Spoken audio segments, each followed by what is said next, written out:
ओम श्री गुरुभ्यो नमः। ओम सहना भवतु सहनो भुनक्तु सह वीर्यं करवावहै तेजस्विनावधीतमस्तु मा विद्विषावहै।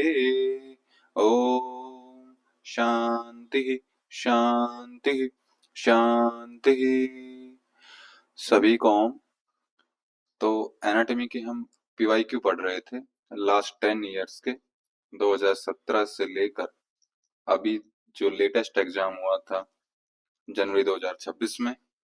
तो इन एग्जाम्स में जितने भी एनाटॉमी के पीवाईक्यू आए हैं तो कुछ की चर्चा हमने कर ली थी। अब उससे अगला पीवाईक्यू हमारा आता है मैच द कॉलम से। कुछ आसन दिए हुए हैं और उनकी हाइपरटेंसिव मसल दी गई है, इनका मिलान आपको करना है। हाइपरटेंसिव का मतलब क्या होता है? हाइपर मतलब ज्यादा, टेंसिव मतलब टेंशन, कि उस मांसपेशी में टेंशन क्या है वो इंक्रीज हो गई है, विस्तार हो गया है उस मांसपेशी का, उस मांसपेशी का तनाव जो है वो इंक्रीज हो गया है। तो किस आसन में कौन सी मांसपेशी का तनाव इंक्रीज होता है ये आपको मिलान करना है। तो जो भी आपको एक इजी इसमें लगता है आप उसी को देख सकते हैं कि जैसे पश्चिमोत्तान आसन। तो पश्चिमोत्तान आसन आप वीडियो को यहीं पॉज करके पश्चिमोत्तान आसन करके देखिए। आपको जहां पर भी स्ट्रेचिंग फील होती है अपने पूरे शरीर में, वही आपकी हाइपरटेंसिव मसल है।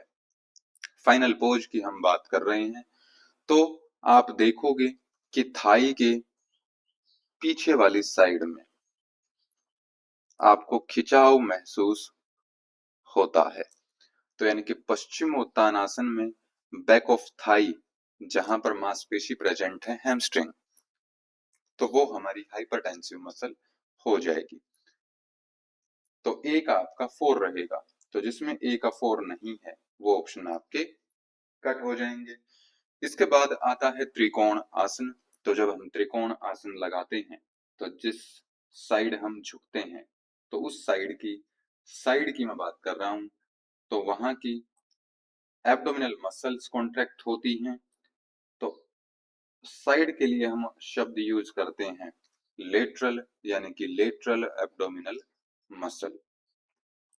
तो आपका बी ऑप्शन का थर्ड ऑप्शन हो जाएगा। तो जिसमें बी का थर्ड ऑप्शन है वो आपका करेक्ट आंसर हो जाएगा। फोर्थ ऑप्शन इसमें करेक्ट रहेगा। जब हम राजकपोत आसन करते हैं तो इसमें इंटरकोस्टल मसल्स के ऊपर प्रेशर पड़ता है, हलासन में ट्रेपीजियस मसल के ऊपर प्रेशर पड़ता है। ठीक है, तो फोर्थ ऑप्शन इसमें करेक्ट रहेगा। अगला क्वेश्चन आता है which of the following is the sum of TLC, total lung capacity. तो सम क्या होगा टीएलसी का? तो इसके लिए मैंने आपको 4 तरीके बताए थे टीएलसी। ठीक है, तो वो समझने के लिए आपको रेस्पिरेटरी वॉल्यूम्स एंड कैपेसिटीज नाम से जो लेक्चर अलग से लिया गया है इस टॉपिक के ऊपर, तो वो आपको देखना पड़ेगा क्योंकि ये इंपॉर्टेंट टॉपिक है। हर एक एग्जाम में, नहीं तो अल्टरनेट एग्जाम में ये question respiratory volumes and capacities से रिपीट होता ही होता है। ठीक है, तो टीएलसी लिखने का यानी कि सारी वॉल्यूम्स को अगर हम ऐड कर दें तो ये हमारी क्या बन जाती है? Total lung capacity. तो ये सारी वॉल्यूम्स हमने ऐड कर दी। दूसरा तरीका होता है कि आईआरवी प्लस टीवी, इसको हम इंस्पायरेटरी कैपेसिटी भी बोलते हैं। तो इन दोनों की जगह मैं लिख दूंगा IC plus ERV plus RV. ठीक है, और ईआरवी प्लस आरवी ये होती है आपकी फंक्शनल रेजिडुअल कैपेसिटी। तो ईआरवी प्लस आरवी, तो या हम इसकी जगह लिख सकते हैं IC plus FRC, functional residual capacity. ठीक है, या फिर इन तीनों को एक साथ अगर जोड़ देते हैं हम तो इसको हम बोलते हैं vital capacity. IRV plus TV plus ERV, ये वाइटल कैपेसिटी होती है हमारी, और इसी को जेनेटिक कैपेसिटी भी बोलते हैं। तो क्या हो जाएगा कि TLC is equal to VC plus RV। तो ये चार तरीके होते हैं TLC को लिखने के, 1 2 3 4, चारों में से जो आपका कॉम्बिनेशन यहाँ पर बन रहा है उसको आप सिलेक्ट कर लेंगे। तो यहाँ पर आप देखेंगे कि अगर टाइडल वॉल्यूम आपको सिलेक्ट करनी है तो या तो आपके बाकी सारी IRV भी होना चाहिए, ERV होना चाहिए, RV होना चाहिए, लेकिन आपको सिलेक्ट केवल दो चीजें करनी है। तो दो चीजों का कॉम्बिनेशन केवल एक ही बनता है आपका vital capacity plus residual volume. Residual volume आपकी ई ऑप्शन में है, तो जहां पर आपका ई ऑप्शन दिया हुआ है वही ऑप्शन आपका करेक्ट होगा। ठीक है, और जिसको नहीं पता था कि वाइटल कैपेसिटी को जेनेटिक कैपेसिटी बोलते हैं, तो आप ऑप्शन को देखकर भी ये समझ सकते हैं कि डी केवल ई के साथ एक ही ऑप्शन में है, जो कि फोर्थ ऑप्शन दिया गया है। तो फोर्थ ऑप्शन इसमें करेक्ट रहेगा। अगला क्वेश्चन आता है inner most covering layer of A neuron. तो सबसे इनर मोस्ट कौन सी होती है? तो इनर मोस्ट, अगर आपने बेसिक टर्मिनोलॉजी क्लास ली है तो वो बेस है आपका पूरी एनाटॉमी का।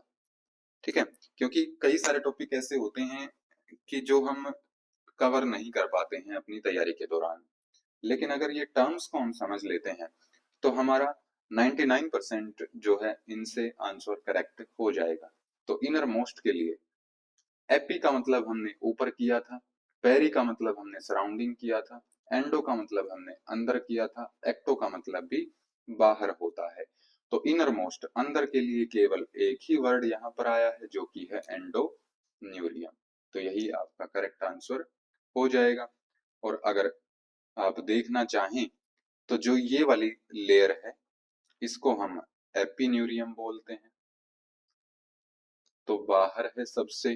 ठीक है, ये वाली जो लेयर है यहाँ पर इसको हम पेरिन्यूरियम बोलते हैं, और सबसे अंदर ये एंडोन्यूरियम होती है। ठीक है, तो आप डायग्राम में भी देख सकते हैं। अगर दूसरा क्वेश्चन इससे बन सकता है कि आपको तीनों लेयर्स दे देंगे और आपसे सीक्वेंस पूछेंगे बाहर से अंदर की तरफ। तो सबसे बाहर एपिन्यूरियम, दूसरे नंबर पर पेरिन्यूरियम, तीसरे नंबर पर एंडोन्यूरियम आ जाएगी। अगला क्वेश्चन इसमें आता है सेरिब्रल कॉर्टेक्स निम्न में से किस हेतु उत्तरदायी है? Cerebral cortex is responsible for, तो किस चीज के लिए सेरिब्रल कॉर्टेक्स रिस्पॉन्सिबल होता है? ध्यान रखना ये रिपीटेड क्वेश्चन है, इसके ऊपर एक और क्वेश्चन पूछा गया है। ठीक है, तो इसमें आप याद रखेंगे कि सेरिब्रल कॉर्टेक्स में ही क्या होती है, इंफॉर्मेशन की प्रोसेसिंग होती है। जो भी आप ग्रहण करते हैं अपने सेंस ऑर्गन से, चाहे आप देखते हैं चाहे आप सुनते हैं, तो वो सारी चीजें प्रोसेस सेरिब्रल कॉर्टेक्स में ही होती हैं। अगला क्वेश्चन आता है which of the following are the hormones secreted by pituitary gland. Repeated question है। तो पिट्यूटरी ग्लैंड के आपसे हार्मोन यहाँ पर पहुंचे हैं। तो पिट्यूटरी ग्लैंड का आपको पता है कंसेप्ट कि 9 हार्मोन सिक्रेट करता है, 7+2, जिसमें से 7 आपका एंटीरियर या फिर एडिनोहाइपोफाइसिस सिक्रेट करता है, 2 हार्मोन पोस्टीरियर पिट्यूटरी सिक्रेट करता है जिसको न्यूरोहाइपोफाइसिस भी बोला जाता है। तो सबसे पहले नंबर पर ACTH, एड्रीनोकोर्टिकोट्रोफिक हार्मोन, जो कि एंटीरियर पिट्यूटरी सिक्रेट करता है। एफपिनेफ्रिन, ये एड्रीनल ग्लैंड सिक्रेट करती है, पिट्यूटरी नहीं करता है। तो यानी कि ए तो आएगा, तो जिसमें ए नहीं है सबसे पहले उसको कट कर दीजिए। फिर बी नहीं आएगा, तो जिसमें बी है उसको भी कट कर दीजिए, तो आपको आपका आंसर मिल जाएगा। ठीक है, केवल 2 ही हमने चेक किए, 2 से ही हमें हमारा आंसर मिल गया, तो सेकंड ऑप्शन इसमें करेक्ट हो जाएगा। अगला क्वेश्चन इसमें आता है flow of consciousness and awareness in the body, कि जो भी कॉन्शियसनेस और जो भी हम आसपास की चीजों से के प्रति सजग हो पाते हैं, अवेयर हो पाते हैं, तो उसकी सीक्वेंस क्या है। ये अभी एक पीवाईक्यू पहले ही हमने देखा है कि इंफॉर्मेशन प्रोसेसिंग कहाँ पर होती है, सेरेब्रल कॉर्टेक्स में। ठीक है, तो यहां से वो क्वेश्चन आप मान सकते हो कि इसी में से बना था। ठीक है, तो सबसे पहली चीज, ये मैंने रिफ्लेक्स आर्क आपको पूरा समझाया हुआ है।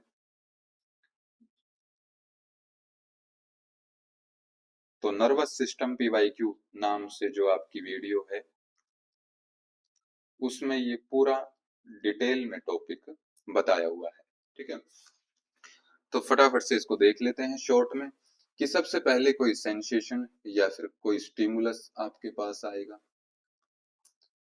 ठीक है, उनको लेकर जाएगा सेंसरी न्यूरॉन, सेंसरी न्यूरॉन ये लेकर आया, सेरिब्रल कॉर्टेक्स के पास लेकर जाता है। सेरिब्रल कॉर्टेक्स में उस इंफॉर्मेशन की प्रोसेसिंग होती है।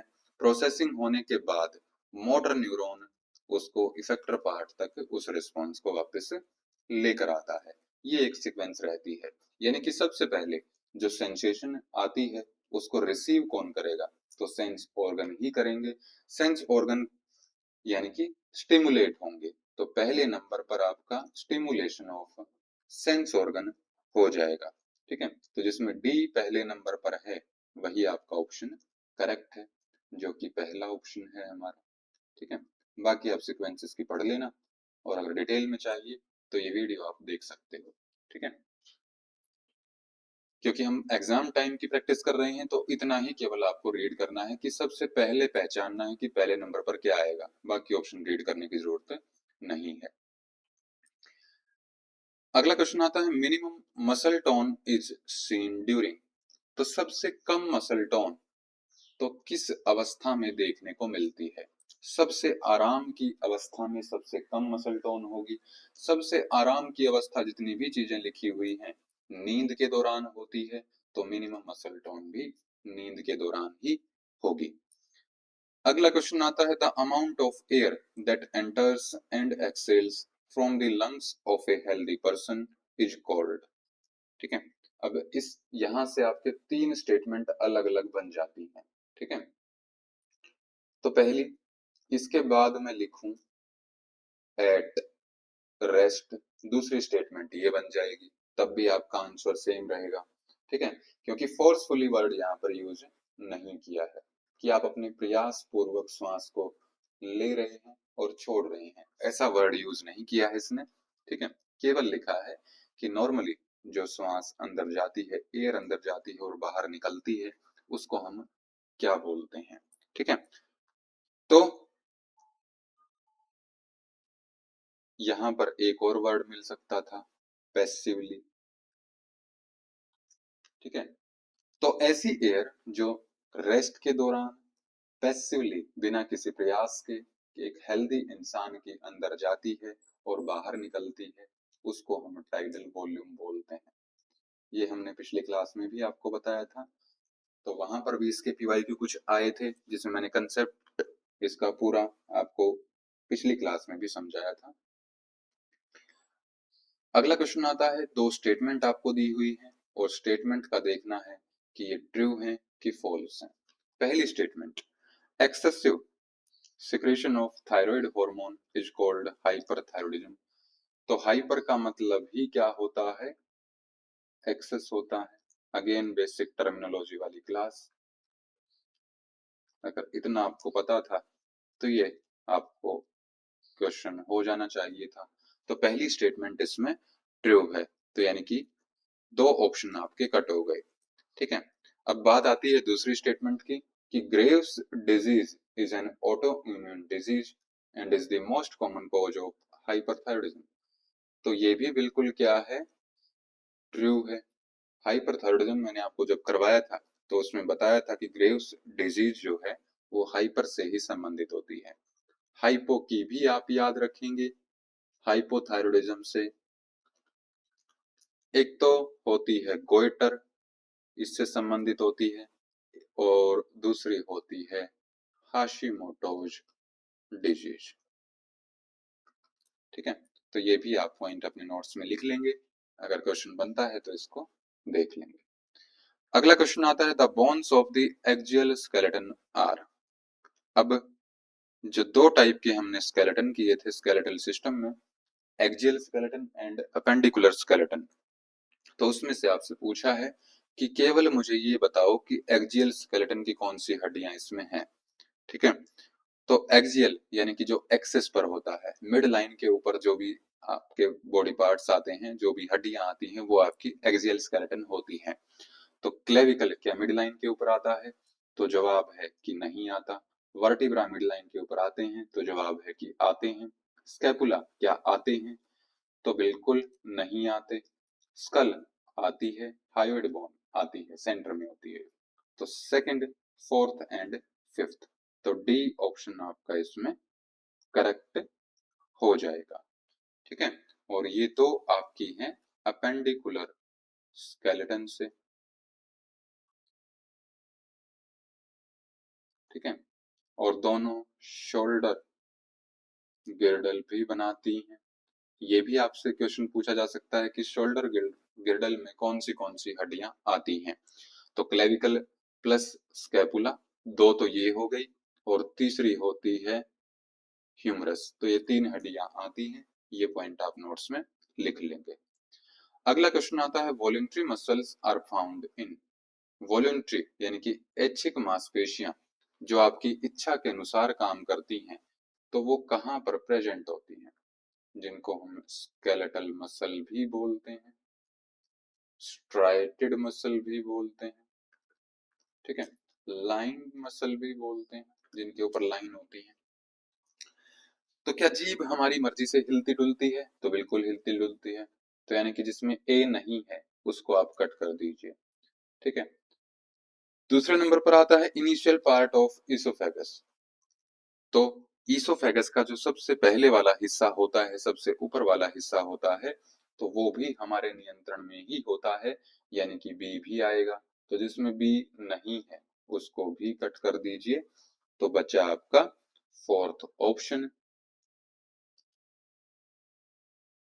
फेरिंग्स बी, जो कि ईसोफेगस से पहले आता है। तो जब ईसोफेगस का पहला पार्ट हमारा वॉलंटरी है, तो फेरिंग्स तो वॉलंटरी होगा ही होगा। ठीक है, अगला क्वेश्चन आता है vermi form appendix is the outgrowth of. तो ये जब डाइजेस्टिव सिस्टम मैंने आपको करवाया था, तो ये कंप्लीट आपको समझाया था। ठीक है, कंसेप्ट। तो इस तरह क्या होता है, ये स्मॉल इंटेस्टाइन का आपका लास्ट पार्ट है, इलियम। ये आपका लार्ज इंटेस्टाइन का सबसे पहले वाला पार्ट है, जिसको सिकम बोलते हैं, और नीचे ये वर्मी फॉर्म अपेंडिक्स होता है। तो सीकम की ही आउटग्रोथ है। ठीक है, तो फोर्थ ऑप्शन इसमें करेक्ट हो जाएगा। अगला क्वेश्चन आता है which of the following best describes how food should travel through a human digestive system. तो ह्यूमन डाइजेस्टिव सिस्टम में खाना कैसे ट्रेवल करता है, ये आपसे पूछा गया है। ठीक है, तो फटाफट से आप पूरी सीक्वेंस एक बार देख लेंगे। सबसे पहले होता है माउथ। माउथ के अंदर जो खाली जगह होती है उसको हम बोलते हैं बक्कल कैविटी या फिर ओरल कैविटी। ओरल कैविटी के बाद आता है फेरिंग्स। फेरिंग्स के बाद आती है ईसोफेगस। ईसोफेगस के बाद आता है स्टमक। स्टमक के बाद स्मॉल इंटेस्टाइन का पहला पार्ट ड्यूडिनम, जिसके ऊपर क्वेश्चन भी बन चुका है कि स्मॉल इंटेस्टाइन में के सबसे पहले भाग में जो अल्सर बनता है उसका नाम क्या होता है। ड्यूडिनम के बाद होता है जेजुनम। जेजुनम के बाद आती है इलियम। तो ये तीनों स्मॉल इंटेस्टाइन के सीक्वेंस में पार्ट होते हैं। ठीक है, फिर इलियम के बाद आता है लार्ज इंटेस्टाइन का पहला पार्ट सिकम। सिकम के बाद आती है कोलोन। कोलोन के बाद आता है रेक्टम। कोलन के बाद आती है एनल कैनाल, एनल कैनाल के बाद लास्ट में आता है एनएस। तो ये कंप्लीट सीक्वेंस होती है। ठीक है, तो अब अगर हम बात करें कोलोन की, तो इसमें भी 4 अलग अलग हमारे होते हैं हिस्से। सबसे पहला हिस्सा अगर कोलोन का बात करें तो वो होता है असेंडिंग कोलोन, दूसरे नंबर पर आता है ट्रांसवर्स कोलोन, तीसरे नंबर पर होता है डिसेंडिंग कोलोन, और 4 नंबर पर आता है सिग्मोइड कोलोन। सिग्मोइड कोलोन के बाद क्या आता है? रेक्टम। तो ये कंप्लीट सीक्वेंस मैंने आपको बता दी है, ये आप नोट्स में अपना लिख लीजिए। अब आप इसका जवाब ढूंढिए, तो बी ऑप्शन आपका करेक्ट हो जाएगा। माउथ के बाद बक्कल कैविटी आएगी, यहाँ नहीं है तो ये ऑप्शन कट हो गया। बक्कल कैविटी के बाद फेरिंग्स आएगा, तो ये ऑप्शन भी कट हो गए, तो सेकंड ऑप्शन करेक्ट हो जाएगा। ठीक है, ये हिंदी में है तो आप ये भी देख लेंगे, सेकंड ऑप्शन इसमें करेक्ट रहेगा। अगला क्वेश्चन आता है blood with low oxygen flows through which of the following arteries. तो ये रिपीटेड क्वेश्चन है, कई बार मैं आपको बता भी चुका हूँ, क्लास में भी बता चुका हूँ, इससे पहले जो पीवाईक्यू किए थे उसमें भी बताया है कि लो ऑक्सीजन का मतलब क्या है कि इम्प्योर ब्लड, यानी कि डीऑक्सीजनेटेड ब्लड। तो ऐसी आर्टरी जिसमें अशुद्ध रक्त रहता है तो वो हमारी पल्मोनरी आर्टरी होती है। पहला ऑप्शन इसमें करेक्ट होगा। अगला क्वेश्चन आता है different groups of nerve fibres are located in the respiratory centre. कि जो रेस्पिरेटरी सेंटर है उसमें कौन से हिस्से से नर्व फाइबर्स आते हैं। तो एक तो हमें पता है क्योंकि पीवाईक्यू भी देख चुके हैं और कई बार ये बातचीत भी हो चुकी है कि मेडुला तो आएगा, मेडुला में रेस्पिरेटरी सेंटर प्रेजेंट होता है, यानी कि बी ऑप्शन आपका आएगा। तो जिसमें बी नहीं है उस ऑप्शन को आप कट कर दीजिए। ठीक है, तो ये एक इमेज आपके सामने है, आप यहाँ से भी इसको देख सकते हैं। ये आपका है पोन्स और ये है मेडुला। तो जो भी रेस्पिरेटरी सेंटर्स होते हैं, नर्व फाइबर्स पोन्स से भी निकलते हैं, कुछ कुछ मेडुला से निकलते हैं जो रेस्पिरेटरी सेंटर्स में पहुंचते हैं। ठीक है, अगर दोनों में से कोई एक सेलेक्ट करना होता आपको तो आप मेडुला को करते, क्योंकि ये प्राइमरी सेंटर है। अगर दो सेलेक्ट करने हैं तो आप पोन्स को भी करेंगे क्योंकि ये सेकेंडरी सेंटर है। ठीक है, तो ये आप नोट्स में लिख लेंगे। अगला question in modern scientific research which brain wave is found to be active during meditation. तो इसका कंसेप्ट मैंने बहुत सिंपल आपको समझाया हुआ है कि सिंपल मेडिटेशन लिखा मिले आपको या फिर स्टार्टिंग ऑफ मेडिटेशन की बात करें तो वहां पर एल्फा वेव्स एक्टिवेट रहती हैं, और इनके साइन भी आप अपने नोट्स में लिख लेंगे अगर आपको नहीं पता है तो ये अल्फा वेव्स का साइन होता है, अल्फा साइन होता है, ये बीटा का साइन होता है, ये डेल्टा का साइन होता है, और लास्ट वाला थीटा का साइन होता है। ठीक है, और अगर आपसे बात करें डीप मेडिटेशन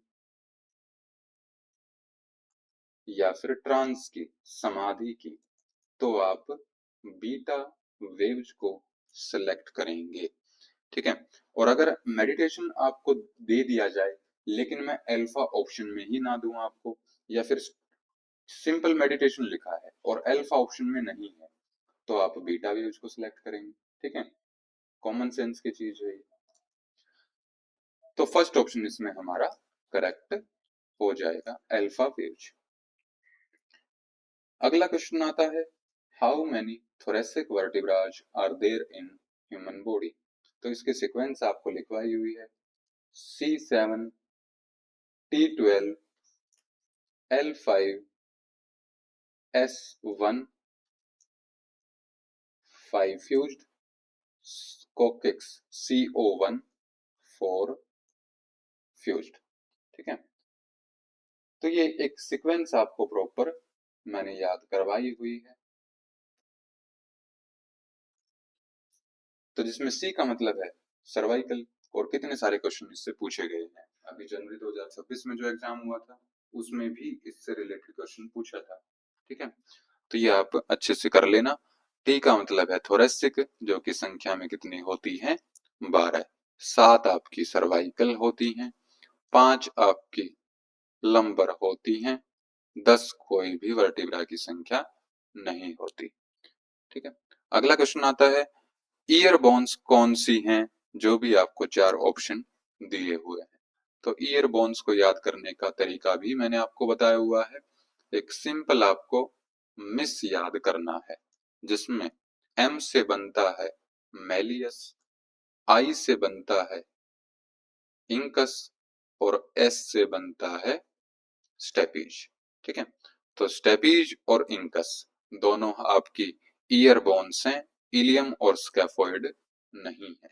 इलियम आपकी हिप बोन बनाती है, स्कैफोइड ये एक कार्पल बोन है। तो A and B first option इसमें करेक्ट हो जाएगा। अगला क्वेश्चन आता है where is pivot joint located. तो पिवट जॉइंट कहां पर लोकेटेड होता है, ये आपसे पूछा है। शोल्डर जॉइंट क्या पिवट जॉइंट होता है? तो बॉल एंड सॉकेट जॉइंट है। Hip joint again ball and socket joint. Carpal joint तो ये हम पीवाईक्यू भी देख चुके हैं, तो ग्लाइडिंग जॉइंट होता है। तो बचा आपका एक ही option, fourth option elbow joint. लेकिन एल्बो जॉइंट किस किस के बीच में? तो रेडियस और अल्ना, इन दोनों के बीच में अगर बात करें तो पिवट जॉइंट होता है। अगर रेडियस सॉरी अल्ना और ह्यूमरस की बात करें तो वहां पर आपका हिंज जॉइंट आ जाएगा। ठीक है, तो रेडियस एंड अल्ना के बीच में क्या होगा? Pivot joint. अगला क्वेश्चन आता है अल्फा सेल्स जो होती हैं पैनक्रियाज की, वो कौन सा हार्मोन सिक्रेट करती हैं? तो ये अलग अलग बताया हुआ है। अल्फा सेल करती हैं ग्लूकागोन, बीटा सेल करती हैं इंसुलिन और डेल्टा सेल करती हैं सोमेटोस्टेटिन। तो ये तीनों आप मेनली पैनक्रियाज से संबंधित याद रखेंगे। तीनों के ऊपर क्वेश्चन अलग अलग बने हुए हैं। तो अल्फा सेल पूछ लिया है तो ग्लूकागोन, इंसुलिन ये बीटा सेल करती हैं लेकिन होती पैनक्रियाज की ही है। ठीक है, थायरोक्सिन ये थायराइड ग्लैंड सिक्रेट करती है, एड्रेनालिन ये एड्रीनल ग्लैंड सिक्रेट करती है। ठीक है, अगला क्वेश्चन आता है the duct of which gland is called Stenson's duct. तो स्टेनसन डक्ट कौन सी ग्लैंड की डक्ट होती है? नली होती है। तो पेनक्रियाज की होती है पेनक्रियाटिक डक्ट, एड्रिनल ग्लैंड की कोई डक्ट होती नहीं है, पिट्यूटरी ग्लैंड की कोई डक्ट होती नहीं है। तो बचा आपका पैरोटिड ग्लैंड। और पैरोटिड ग्लैंड से एक और क्वेश्चन आपसे पूछा जा सकता है, लार्जेस्ट सलाइवरी ग्लैंड भी यही होती है। ठीक है, सलाइवरी ग्लैंड की ये डक्ट पूछी गई है, और अगर उसमें भी साइज में बात करें तो सबसे बड़ी आपकी सलाइवरी ग्लैंड पैरोटिड ग्लैंड ही होती है। अगला क्वेश्चन आता है correct order of following parts of nephron. तो कहीं पर यूरिन फॉर्मेशन का पूछेगा, कहीं पर नेफ्रॉन का पूछेगा, कहीं पर एक्सक्रीटरी सिस्टम का आपसे पूछेगा। ठीक है, तो कंसेप्ट वही है जो हम बार बार करते आए हैं। ठीक है, कि इसको हम क्या बोलते हैं? ग्लोमेरुलस बोलते हैं, बोमेन्स कैप्सूल बोलते हैं। इसके बाद वाला हिस्सा ये वाला होता है पीसीटी, प्रोक्सिमल कॉन्वोल्यूटेड ट्यूब्यूल, जो ये यू शेप नीचे बनता है, लूप ऑफ हेनले, जहां पर ये लूप ऑफ हेनले खत्म होता है तो डीसीटी, और डीसीटी लास्ट में कलेक्टिंग डक्ट। ठीक है, तो 5 नाम है, ये 5 में से कोई भी 4 आपको देके और सीक्वेंस पूछ सकता है। तो सबसे पहले नंबर पर आपका ग्लोमेरुलस आएगा। तो 1 नंबर पर आपका बी जिसमें नहीं है उसको कट कर दीजिए।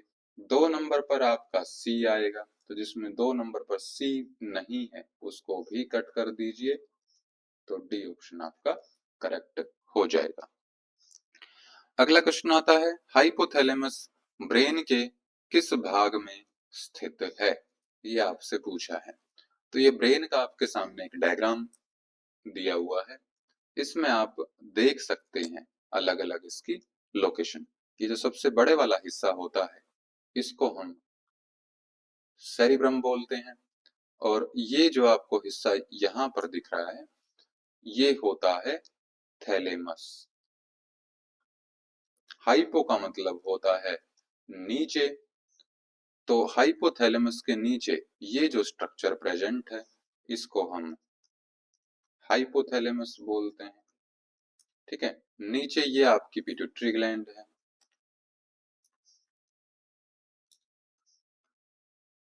पिट्यूटरी ग्लैंड है। और अगर ये जो ये वाला हिस्सा है इसकी हम बात करें तो ये मिड ब्रेन है। जो इसके बाद ये वाला हिस्सा है ये आपका पोन्स है, ये वाला मेडुला है, पीछे सेरिबेलम है। तो अगर इन तीनों को हम जोड़ देते हैं, पोन्स, मेडुला और सेरिबेलम, तो ये आपका हाइंड ब्रेन बनता है, HIND, हाइंड ब्रेन, पीछे वाला मस्तिष्क। और जो ये सेरिब्रम, थैलेमस, हाइपोथैलेमस, ये आपका फोर ब्रेन बनता है। मिड ब्रेन आपका अलग से हो गया, तीन चीजें ही इसमें आती हैं।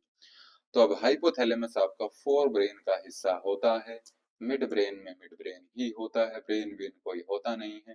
हाइंड ब्रेन का मैंने आपको बता दिया, तीन चीजें होती हैं, पोन्स, मेडुला और सेरिबेलम। ठीक है, तो ये आप अच्छे से कंसेप्ट को याद रखेंगे, अगर रिपीट होता है क्वेश्चन, ठीक है, तो आप कर लेंगे इसको। अब दो लिस्ट आपके सामने दी हुई है, हड्डियां दी हुई हैं और उनकी लोकेशन आपके सामने लिखी हुई है, तो वही आपको सिलेक्ट करनी है। एक तो हम अभी पीछे पढ़कर आए हैं एक पीवाईक्यू में कि स्कैफोइड वहां पर लिखा गया था, और वो मैंने बताया था कि कार्पल बोन होती है, यानी कार्पल बोन आपके रिस्ट में होती है, यानी कि सी का आपका फर्स्ट आएगा। तो सी का फर्स्ट जिसमें नहीं है उसको आप कट कर दीजिए, तो बचा आपका केवल एक ही ऑप्शन, थर्ड ऑप्शन, वही आपका करेक्ट है। ठीक है, और भी बाकी आप मिलान कर सकते हैं, लेकिन हमें क्वेश्चन ठीक करने के साथ साथ अपना समय भी बचाना है एग्जाम में, ताकि अगर कोई क्वेश्चन ऐसा आ जाए बाद में जिसके ऊपर हम फंस जाएं, तो उसके लिए हमें एक्स्ट्रा थोड़ा सा समय मिल जाए। मैलियस हम पढ़कर आए हैं कि ये ईयर में होती है, मैक्सिला ये आपकी अपर जॉ में होती है,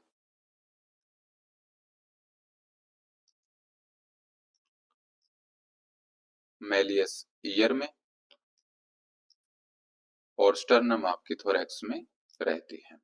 ठीक है, अगला क्वेश्चन आता है, रिस्ट की बोन्स अब आपसे पूछ ली हैं इसने, लेकिन हम तो एग्जाम में पढ़कर नहीं गए रिस्ट की बोन्स, तो क्योंकि नाम ऐसे थे वो याद करना हमें मुश्किल था। तो कान की तो पढ़कर जाते हो, कान में होती है मिस, स्टिरअप भी होती है, स्टेपीज भी होती है, इंकस भी होती है, दोनों ईयर बोन्स हैं, यानी कि ये ऑप्शन तो नहीं आएंगे। तो ए जिसमें है उसको भी कट कर दीजिए, ठीक है, और डी जहां पर है उसको भी कट कर दीजिए, तो बचा केवल एक ही ऑप्शन आपका डी ऑप्शन, यानी कि ल्यूनार्ट और कैपिटेट, ये आपकी कार्पल बोन्स हैं, रिस्ट बोन्स हैं। ठीक है, अगला क्वेश्चन आता है, knee joint is an example of, ऊपर जो पीवाईक्यू आया था उसमें मैंने आपको बता दिया था कि नी जॉइंट किस तरह का एग्जाम्पल है, तो एक ball and sorry hinge joint है, एक तरफ गति हमारा करता है, और इसके और भी एल्बो जॉइंट भी है, और जितनी भी हमारी उंगलियां होती हैं उनके बीच में भी यही हिंज जॉइंट प्रेजेंट रहता है। ठीक है, तो एक पीवाईक्यू अगर आप सोल्व करते हो तो उससे 2 या 3 क्वेश्चन सोल्व होते हैं आपके। पहले वाले क्वेश्चन में जो आपने सोल्व किया उसमें देखा नी जॉइंट का एग्जाम्पल दिया हुआ था पिवेट जॉइंट में, लेकिन वहीं पर आपने रीड कर लिया कि नी जॉइंट तो एक हिंज जॉइंट का एग्जाम्पल है, तो ये दूसरा पीवाईक्यू भी आपका सोल्व हो गया। ठीक है, अगला क्वेश्चन आता है, अब वही वहां पर नेफ्रॉन का था, यहाँ पर एक्सक्रीटरी सिस्टम के पार्ट्स दिए हुए हैं, इसको आपको अरेंज करना है। तो ये भी आप डायग्राम में देख लें, अच्छे से रिवाइज कर लो अपना कंसेप्ट। ये किडनी होती है, किडनी के बाद ये यूरिटर है, ये आपका यूरिनरी ब्लैडर है, और यहाँ पर यूरिथ्रा है। तो पहले नंबर पर आपकी किडनी आएगी, यानी कि बी आपका पहले नंबर पर आएगा। तो जिसमें बी पहले नंबर पर नहीं है उसको कट कर दीजिए। 2 नंबर पर आपका ए आएगा, तो जिसमें 2 नंबर पर ए नहीं है उसको कट कर दीजिए। 3 नंबर पर आपका सी आएगा, यानी कि फर्स्ट ऑप्शन इसमें करेक्ट हो जाएगा। ठीक है, और ये रीनल वेन है क्योंकि नीले कलर में है, ये रीनल आर्टरी है क्योंकि लाल कलर में है। ठीक है, तो ये ब्लड की सप्लाई करती है। अगला क्वेश्चन आता है, vascular coat of the eye is made up of which of the following. तो जब हम आंख की बात करते हैं, आंख की एनाटॉमी एंड फिजियोलॉजी की बात करते हैं, तो उसमें 3 कोट हमारे बनते हैं आंख में। क्या क्या होते हैं वो 3 कोट? पहले होता है सबसे बाहर, तो ये होता है कॉर्निया, यहां होती है स्क्लेरा। तो ये दोनों मिलकर बनाते हैं फाइब्रस कोट।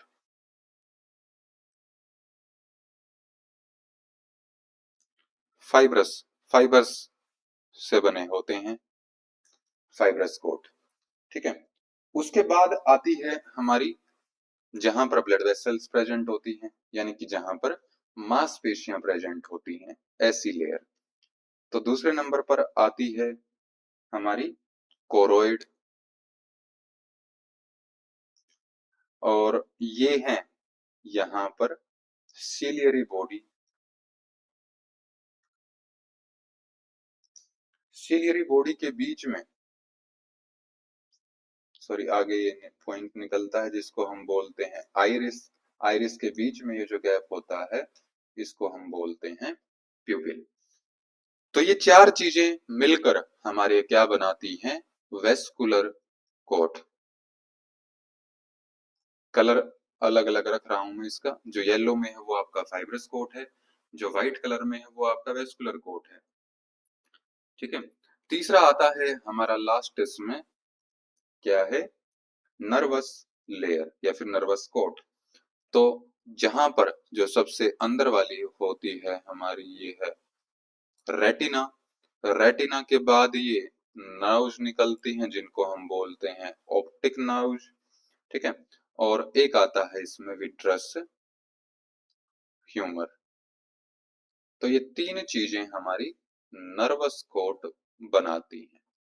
तो एक क्वेश्चन पूछा था इसने वेस्कुलर कोट का, मैंने पूरा कंसेप्ट इसमें आपको समझा दिया है कि अगर नर्वस कोट पूछे आपसे तो वो भी आप आराम से लगा सकते हो, फाइब्रस कोट पूछे तो वो भी अब आराम से लगा सकते हो। Sclera fibrous coat, cornea fibrous coat, choroid vascular coat, iris vascular coat. तो सी और डी दोनों इसमें आएंगे, तो सी ऑप्शन यहाँ पर आपका करेक्ट हो जाएगा। अगला क्वेश्चन आता है, 2 स्टेटमेंट अब दी हुई है आपके सामने, एक है असर्शन, दूसरा है रीजन।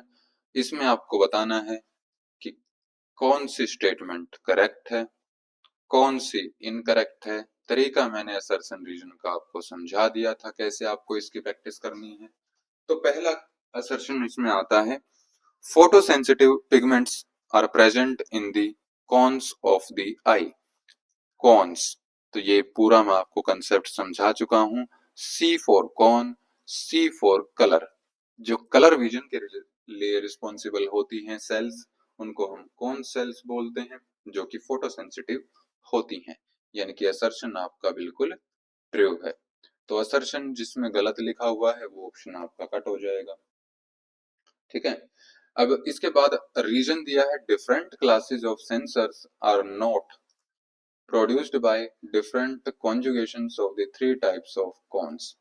तो कॉन्स अभी जो जनवरी में एग्जाम हुआ था वहां पर ये पूछ भी लिया था, मिलान करना था। तो तीन टाइप्स की कॉन्स होती हैं, तो ये वहां पर मिलान करना था, तो उसको हम रिपीटेड क्वेश्चन भी बोल सकते हैं, जो अभी जनवरी 2026 में आया था। ठीक है, लेकिन इसने बोला कि अगर इनका अलग अलग कॉन्जुगेशन हम करते हैं तो अलग अलग क्लास के सेंसर्स जो है वो नहीं बनते हैं। लेकिन ऐसा नहीं है, जब तीन टाइप्स की जो कॉन सेल्स हैं और इनके फोटोपिगमेंट्स हैं ये अलग अलग जुड़ते हैं तब अलग अलग क्लासेस बनती हैं सेंसर्स की। तो यानी कि सेकंड स्टेटमेंट आपकी क्या है, फॉल्स है। ठीक है, तो दूसरी इनकरेक्ट। तो कौन सा ऑप्शन, तो करेक्ट वाले तो दोनों ही कट हो जाएंगे आपके, बचा आपका थर्ड ऑप्शन, सी ऑप्शन इसमें करेक्ट हो जाएगा। अगला ऑप्शन इसमें है, अगला क्वेश्चन आता है which of the following are not lymphatic tissues. Lymphatic tissue इसमें से कौन सा नहीं है, अभी ये आपसे पूछ लिया है। तो ये तो ग्लैंड लिखी हुई है, तो नहीं है। ठीक है, टॉन्सिल्स भी आपके लिम्फेटिक हैं और स्प्लिन भी आपका लिम्फेटिक टिश्यू आ जाता है। जब मैंने आपको लिम्फेटिक सिस्टम करवाया था, पढ़ाया पूरा डिटेल में था, लेकिन लास्ट में मैंने आपको यही बोला था कि आपको केवल एक ही चीज लिम्फेटिक सिस्टम में याद रखनी है कि इसमें कौन से टिश्यूज या फिर कौन से ऑर्गन्स इन्वॉल्व रहते हैं लिम्फेटिक सिस्टम में, और कुछ भी मैंने आपको याद करने के लिए उसमें नहीं बोला था। तो उसी से ये क्वेश्चन पूछा गया है, तो ना फर्स्ट आएगा। ठीक है, हाँ ये दोनों लिम्फेटिक टिश्यू हैं, लिम्फेटिक टिश्यू। इसने पूछा है कौन से नहीं है, तो फर्स्ट भी नहीं है सेकंड भी नहीं है, तो फर्स्ट एंड सेकंड यानी कि सी ऑप्शन आपका इसमें करेक्ट हो जाएगा। ठीक है, अगला क्वेश्चन आता है cranial bones are examples of, जो आपके कपाल में जो अस्थियां होती हैं, जो हड्डियां होती हैं, वो किस प्रकार की हड्डियां हैं। अगर आपने बोन्स वाला चैप्टर पढ़ा हुआ है तो लॉन्ग बोन्स हम उसको बोलते हैं जिसकी लंबाई ज्यादा होती है, चौड़ाई कम होती है, तो ऐसा तो है नहीं इसमें। शॉर्ट बोन उसको बोलते हैं जो चौड़ाई में ज्यादा होती हैं और लंबाई में कम होती है, तो क्रेनियल बोन्स इसमें भी नहीं आएंगी। क्रुक्ड बोन उनको बोलते हैं जो टूटकर टेढ़ी मेढ़ी जुड़ जाती हैं, तो वो भी नहीं है। तो बचा हमारा फ्लैट बोन्स, चपटी अस्थियों का ये उदाहरण है कपाल अस्थियां।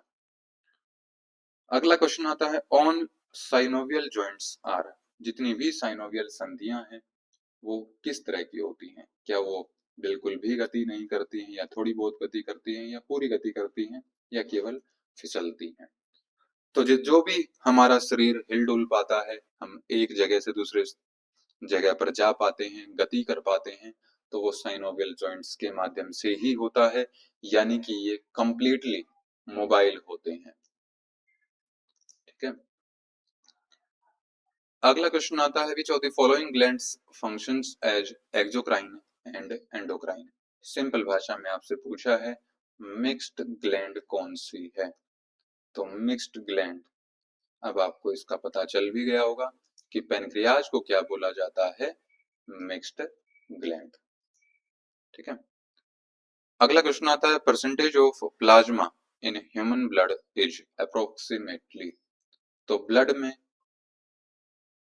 अब दो चीजें आती हैं, एक होता है प्लाज्मा यानी कि जो लिक्विड पार्ट है, और दूसरी आती हैं सेल्स जो कि सॉलिड पार्ट है। तो प्लाज्मा जो कि लिक्विड पार्ट है वो लगभग 55% होता है, सेल्स बचा हुआ 45% होती है। तो इसने प्लाज्मा का पूछा है, तो सेकंड ऑप्शन इसमें हमारा करेक्ट हो जाएगा। अगला क्वेश्चन आता है antigen is a chemical substance that causes production of.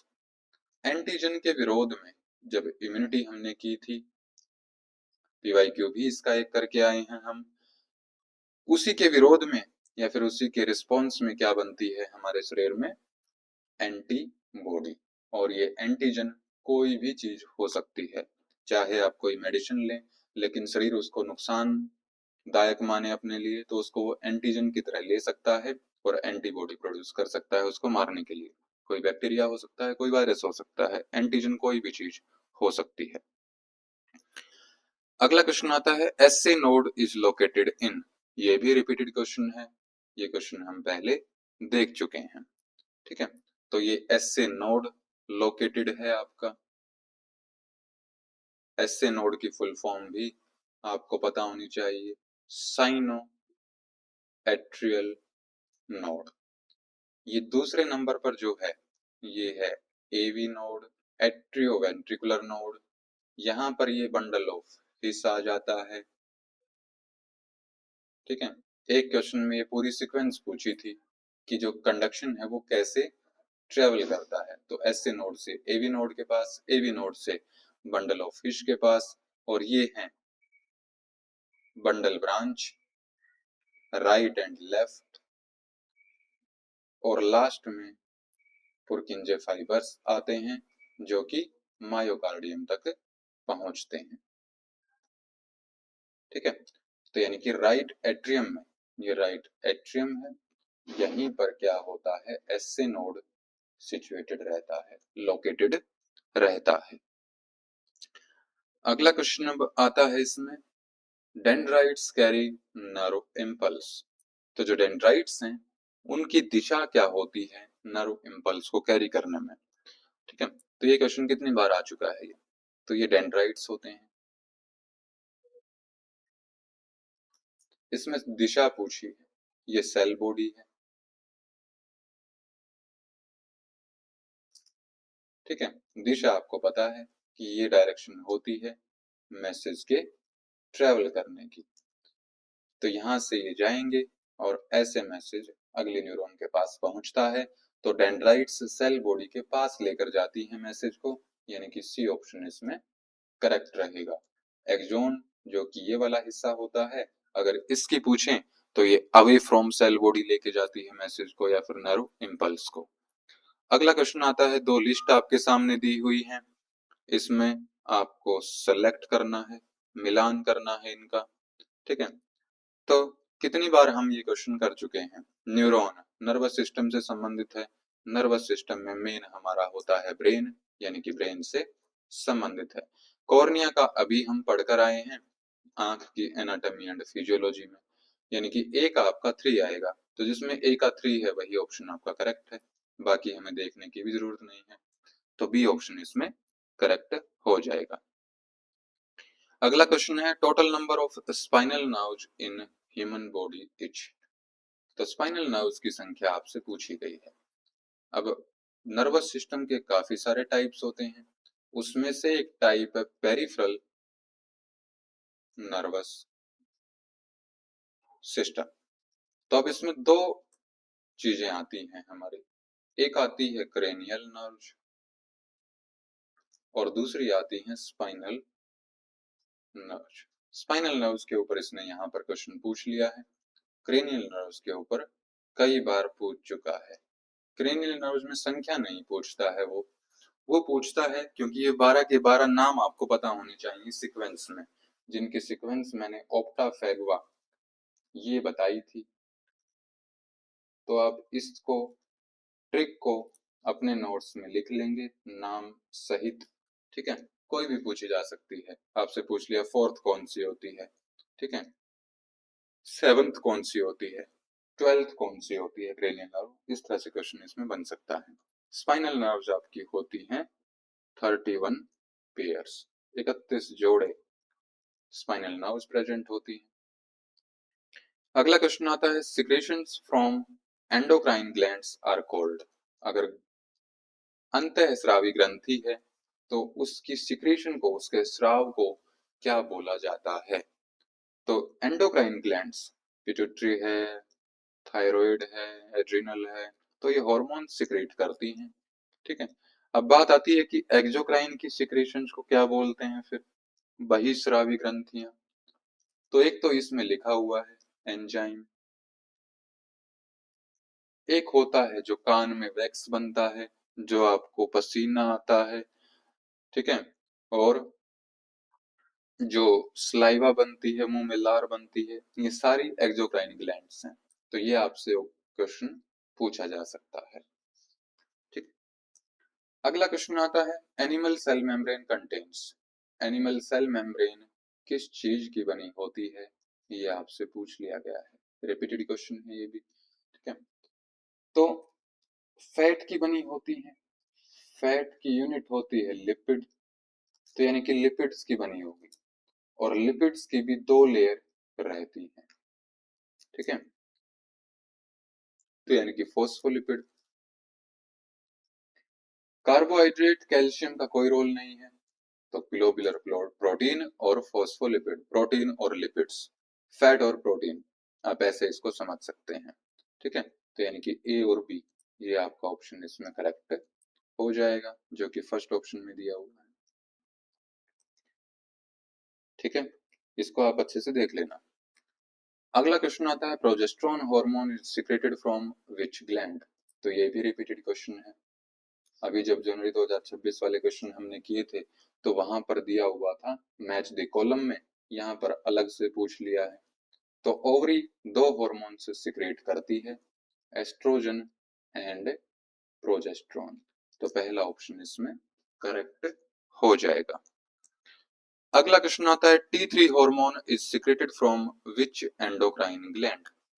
T3 hormone कहां से सिक्रेट होता है? तो थायराइड ग्लैंड आपकी दो हार्मोन सिक्रेट करती है, एक करती है T3, एक करती है T4। T4 को ही हम थायरोक्सिन भी बोलते हैं। T3 का मतलब है ट्राई आइडोथायरोनाइन, T4 का मतलब है टेट्रा आइडोथायरोनाइन। तो ये थायराइड ग्लैंड से आपके सिक्रेट होते हैं। ठीक है। तो एंडोक्राइन ग्लैंड से काफी सारे क्वेश्चन पूछे गए हैं। अगला क्वेश्चन आता है, अनलाइंड या फिर अनस्ट्राइटेड मसल्स आर फाउंड इन।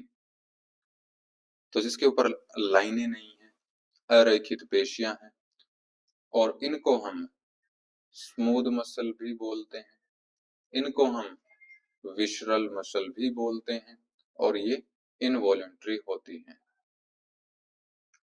ये क्वेश्चन रिपीटेड है, पहले पूछा जा चुका है लेकिन किसी और तरीके से। ठीक है। जब मैं बोलता हूं कि ये रिपीटेड क्वेश्चन है, तो आप ये नहीं मानेंगे कि एग्जैक्ट क्वेश्चन कहीं पर आया है, नहीं, उससे रिलेटेड क्वेश्चन या फिर ये पॉइंट कहीं पर आया था, तो वही उसी का मतलब है रिपीटेड क्वेश्चन है। ठीक है। एग्जैक्ट क्वेश्चन कभी नहीं आएगा। ठीक है। इसमें जो पॉइंट आया है, इसमें से एक या दो पॉइंट उठाएगा और वो क्वेश्चन पूछ लेगा।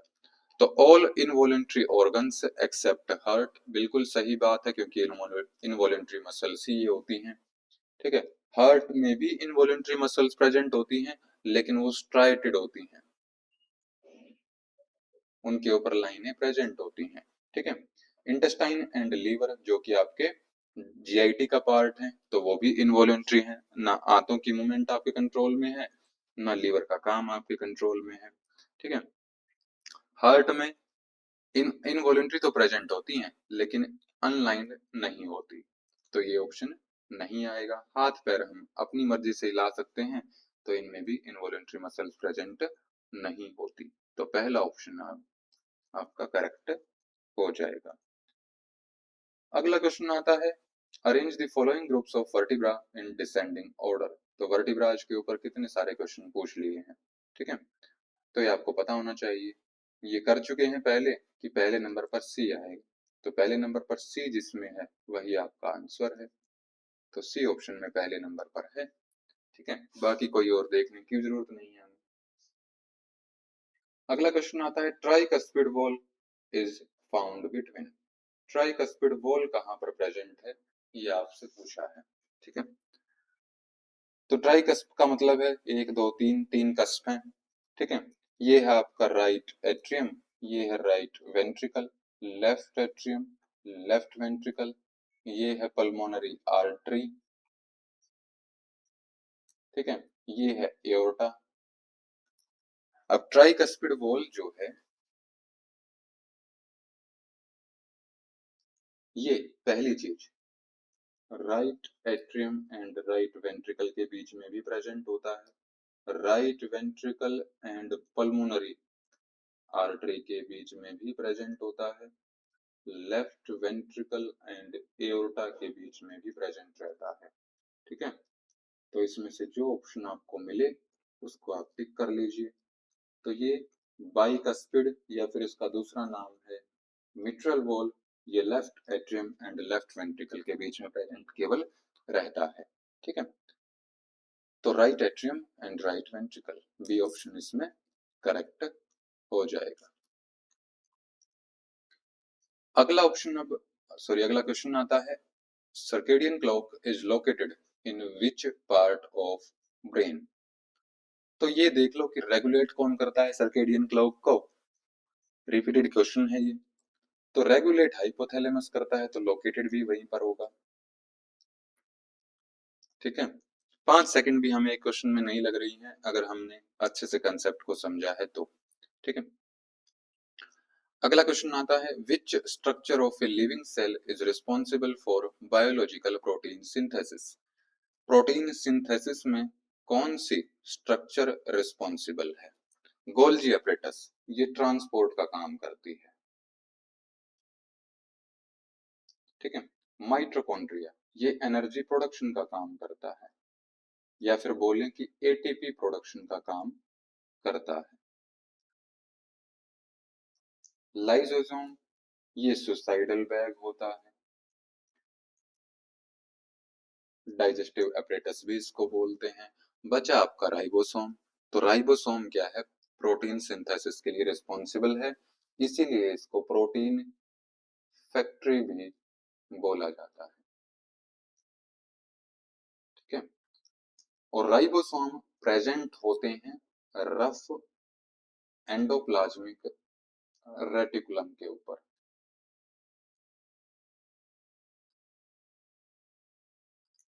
ठीक है, तो रफ एंडोप्लाज्मिक रेटिकुलम के ऊपर राइबोसोम प्रेजेंट होते हैं जो प्रोटीन की सिंथेसिस करते हैं।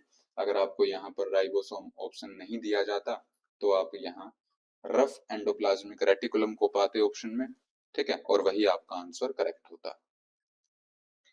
अगला क्वेश्चन आता है, which structure of a living cell is called the suicidal bag. ये हमने पीछे देख ही लिया है, लाइसोसोम होता है। ठीक है, तो थर्ड ऑप्शन करेक्ट हो जाएगा। अगला क्वेश्चन आता है, which glands of the body are exocrine. तो एंडोक्राइन आप पढ़कर आए हैं लेकिन एक्सोक्राइन तो नहीं पढ़ी है आपने, तो जो एंडोक्राइन है उनको पहचान लीजिए। थायराइड एंडोक्राइन ग्लैंड्स हैं, तो ये एक्सोक्राइन नहीं होगी।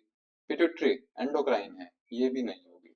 तो बचा आपका लीवर और सलाइवरी ग्लैंड, ये मैं आपको पहले बता भी चुका हूं, यानी कि सी ऑप्शन इसमें करेक्ट हो जाएगा। ठीक है, अगला क्वेश्चन आता है, लार्ज इंटेस्टाइन के पार्ट्स को अब आपको सीक्वेंस में अरेंज करना है। सबसे पहली चीज, तीसरा क्वेश्चन है ये जिसमें लार्ज इंटेस्टाइन के पार्ट्स का हम बात कर रहे हैं। ठीक है, तो अब आपको ये पता होना चाहिए कि पहला पार्ट कौन सा होता है लार्ज इंटेस्टाइन का। पहला पार्ट होता है सीकम, यानी कि सी आपका पहले नंबर पर आएगा, तो सी ऑप्शन करेक्ट हो जाएगा क्योंकि किसी और ऑप्शन में सी पहले नंबर पर नहीं है। ठीक है, अगला क्वेश्चन आता है, अब ब्रेन वेव्स दी हुई हैं और उनकी स्टेट दी हुई है कि किस स्टेट में कौन सी ब्रेन वेव एक्टिव रहती है, एक्टिवेटेड रहती है। ठीक है, तो ये भी रिपीटेड क्वेश्चन है क्योंकि ये क्वेश्चन पहले डिस्कस कर चुके हैं हम। अब अल्फा हम मेडिटेशन के लिए मानते हैं क्योंकि ना तो डीप मेडिटेशन लिखा है ना ट्रांस लिखा है, लेकिन क्या ऑप्शन में ए का 4 दिया है कहीं पर, ए का 4 कहीं पर भी नहीं, तो इसका मतलब अल्फा को इसने मेडिटेशन में इस क्वेश्चन में नहीं माना है, तो किसको मानेगा, थीटा को मानेगा। तो सी का आपका 4 आएगा, तो जिसमें सी का 4 नहीं है उसको कट कर दीजिए। फिर अल्फा क्या होगा कि अगर सी थीटा को ये बोल रहा है कि मेडिटेशन की अवस्था है, तो मेडिटेशन से पहले वाली अवस्था क्या होती है, शांत अवस्था, रिलैक्स्ड अवस्था, यानी कि अल्फा क्या होगी, रिलैक्स्ड स्टेट को माना है। तो ए का आपका 3 होगा, तो जहां पर ए का 3 नहीं है उसको भी कट कर दीजिए, तो थर्ड ऑप्शन इसमें करेक्ट हो जाएगा। ठीक है, अगला क्वेश्चन आता है, अब अगेन दो लिस्ट दी हुई है, एंडोक्राइन ग्लैंड्स दी हैं और उनके हॉर्मोन्स दिए हैं। तो उनका मिलान अब आपको करना है। सबसे पहला पेनक्रियाज, जिसका हम पीवाईक्यू भी देख चुके हैं, तो इंसुलिन करेगा, यानी ए का 4 आएगा, तो इसको बी ऑप्शन कट हो गया आपका। थायराइड, ये थायरोक्सिन करेगा, ये भी आपका दूसरा पीवाईक्यू था, हम देख कर आए हैं। बी का आपका 3 आएगा, तो जिसमें बी का 3 नहीं है उसको भी कट कर दीजिए। ठीक है, फिर पिट्यूटरी ग्लैंड है, ये भी आपका पीवाईक्यू है दूसरा, वैसोप्रेसिन सिक्रेट करता है। सी का आपका फर्स्ट आएगा, तो जिसमें सी का फर्स्ट नहीं है उसको कट कर दीजिए। ठीक है, तो बचा आपका डी ऑप्शन, वही आपका करेक्ट आंसर है। ठीक है, तो ऐसे आप क्वेश्चंस को सोल्व कर सकते हैं एग्जाम में बिना किसी गलती के। The largest gland in the human body is, तो सबसे लार्जेस्ट ग्लैंड की अगर बात करें तो वो लीवर होती है। पेनक्रियाज के बारे में हम पढ़कर आए हैं कि ये मिक्स्ड ग्लैंड है। पैरोटिड के बारे में भी हम पढ़कर आए हैं कि ये लार्जेस्ट सलाइवरी ग्लैंड है। ठीक है, और अगर लार्जेस्ट ऑर्गन की आपसे बात करता ये कि लार्जेस्ट ऑर्गन बताओ मुझे कौन सा है, तो वो स्किन होता है। ठीक है, तो यहाँ पर पूछा है लार्जेस्ट ग्लैंड, तो वो लीवर होती है। अगला क्वेश्चन आता है, पेनक्रियाज कौन से हार्मोन्स सिक्रेट करता है। अगेन तीसरा या चौथा क्वेश्चन ये पेनक्रियाज की सिक्रेशन के ऊपर आ गया है। ठीक है, तो अब आपको पता है कि ग्लूकागोन ये अल्फा सेल करती है, सोमेटोस्टेटिन ये डेल्टा सेल करती है, कोर्टिसोल एपिनेफ्रिन ये एड्रिनल ग्लैंड करता है, पेनक्रियाज नहीं करता है, यानी कि फर्स्ट एंड सेकंड ऑप्शन आपका करेक्ट होगा, बी ऑप्शन करेक्ट हो जाएगा। ठीक है, अगला क्वेश्चन आता है, arrange the following organs of respiratory system in proper order, use the code given below to answer. तो अब रेस्पिरेटरी सिस्टम के ऑर्गन्स को आपको सीक्वेंस में अरेंज करना है। ठीक है, तो एक डायग्राम है और थोड़ा सा इसको मैं कंप्लीट करूं डायग्राम को, तो आप ऐसे मान सकते हो इसको। ठीक है, कि सबसे पहले ये आती है नोज या फिर बोलो नोस्ट्रिल, खाली जगह है जिसको हम बोलते हैं नेजल कैविटी। तो 4 नाम इसने दिए हैं, लेकिन मैं पूरा आपको सीक्वेंस रिवाइज करवा रहा हूं यहाँ पर। ठीक है, फिर आता है फेरिंग्स, फिर आता है लैरिंग्स, उसके बाद आती है ट्रेकिया, उसके बाद आते हैं ब्रोंकस, राइट एंड लेफ्ट। ठीक है, ब्रोंकस के बाद आते हैं ब्रोंकियोल्स,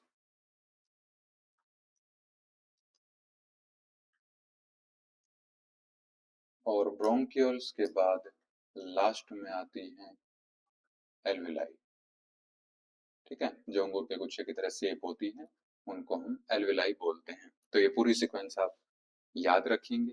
ठीक है, तो अब देखिए सबसे पहले नंबर पर क्या आएगा। क्या आएगा इसमें सबसे पहले नंबर पर? ट्रैकिया।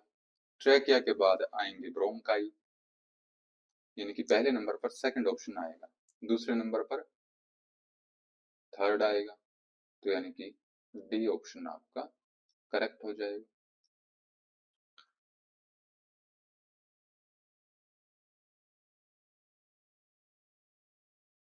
ठीक है, हाँ पहले नंबर पर सेकंड, ठीक है, दूसरे नंबर पर आपका थर्ड आएगा, तीसरे नंबर पर पहला। ठीक है, फोर्थ ऑप्शन इसमें आपका करेक्ट हो जाएगा।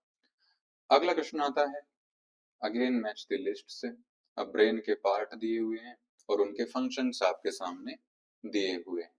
हाइपोथैलेमस का हम देख चुके हैं, मेडुला का हम देख चुके हैं। मेडुला का हमने देखा था रेस्पिरेटरी सेंटर्स यहाँ पर प्रेजेंट होते हैं, तो थर्ड का आपका डी आएगा, तो जिसमें थर्ड का डी नहीं है उसको आप ऑप्शन को कट कर दीजिए। फिर है सेरिब्रम, इसमें इमोशन सॉरी इंफॉर्मेशन की प्रोसेसिंग होती है, जो भी हम देखते हैं जो भी सुनते हैं, तो वो प्रोसेस सेरिब्रम में होता है, यानी कि फर्स्ट का आपका सी आएगा, तो जिसमें फर्स्ट का सी नहीं है उसको आप कट कर देंगे। फिर है सेरिबेलम और हाइपोथैलेमस। हाइपोथैलेमस का आपको पता है कि ये सर्केडियन या फिर बायोलॉजिकल क्लॉक को मेंटेन करता है, बॉडी टेम्परेचर, हंगर, थर्स्ट, इसको मेंटेन करता है, रेगुलेट करता है। तो 4 का आपका बी आएगा। तो जिसमें 4 का बी नहीं है उसको भी कट कर देंगे। तो फर्स्ट ऑप्शन इसमें करेक्ट हो जाएगा।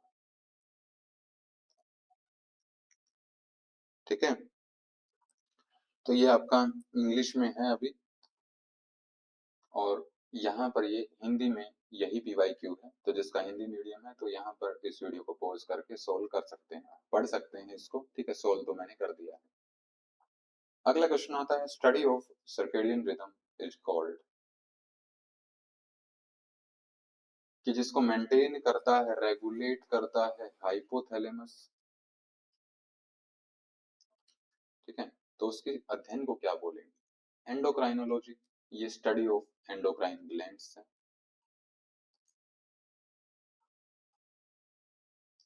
माइक्रोबायोलॉजी, ये स्टडी ऑफ माइक्रो ऑर्गेनिज्म।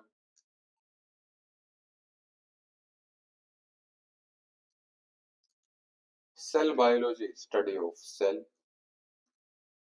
तो बचा आपका क्रोनोबायोलॉजी, वही आपका आंसर है। ठीक है, क्रोनोबायोलॉजी क्रोनोलॉजी की स्टडी। ठीक है, अगला क्वेश्चन इसमें आता है, stimulation of parasympathetic nervous system causes. तो ये भी तीसरी चौथी बार ये क्वेश्चन आ रहा है, इतनी बार रिपीट हुआ है, पैरासिम्पैथेटिक कभी सिंपैथेटिक। ठीक है, लास्ट क्वेश्चन है हमारा ये।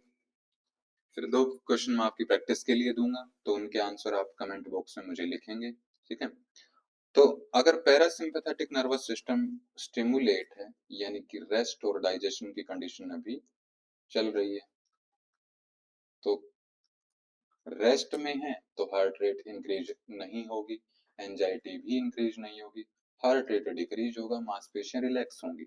यानी कि थर्ड एंड फोर्थ ऑप्शन आपका करेक्ट हो जाएगा। ठीक है, तो यहाँ पर हमारे PYQ जो हैं कंप्लीट होते हैं लास्ट 10 इयर्स के। ये 2 क्वेश्चन आपके प्रैक्टिस के लिए हैं। पहला क्वेश्चन आप इसको मान सकते हो क्वेश्चन नंबर, अगर मैं ओवरऑल देखूं तो ये 108 है। ठीक है, तो इसका आप आंसर मुझे बताएंगे, यहाँ पर वीडियो को पॉज करके आप इसको सोल्व कीजिए। दूसरा क्वेश्चन आपका 109, इन दोनों के आंसर मुझे आप कमेंट बॉक्स में बताएंगे। ठीक है, आपकी प्रैक्टिस के लिए है, ताकि आप समझ पाओ अच्छे से। ये पूरा कंसेप्ट मैं आपको PYQs के बीच में समझा चुका हूँ। इसी के साथ हमारा जो एनाटॉमी का रिवीजन है PYQs के माध्यम से वो कंप्लीट होता है। फिर भी किसी को कोई डाउट इसमें रहता है तो आप कमेंट करके पूछ सकते हैं। इतना ही रखेंगे हम आज के लिए। ओम श्री गुरुभ्यो नमः।